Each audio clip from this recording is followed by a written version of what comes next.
কিরে নাতি, কি করছিস সেখানে খাড়া হয়ে? এই না না, এত টেনশন নিয়ে কি করে আছি? টেনশনে আমি শেষ হয়ে গেলাম। রাত্রে ঘুমও হয়েছে না না না। শোন নাতি, তোকে আমি 5টা নিয়ম শিখিয়ে দিছি। 5টা নিয়ম, তাহলে টেনশন সব দূর হয়ে যাবে।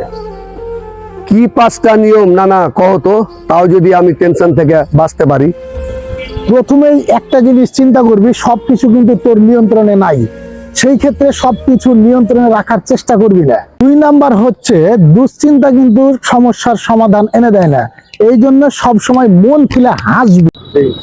3 নাম্বার হচ্ছে, সবকিছু কিন্তু একদিনে ঠিক হয়ে যায় না, এবং একদিন না একদিন সবকিছু ঠিক হবেই। এই বিষয়টা মনের ভিতরে সবসময় রাখবি।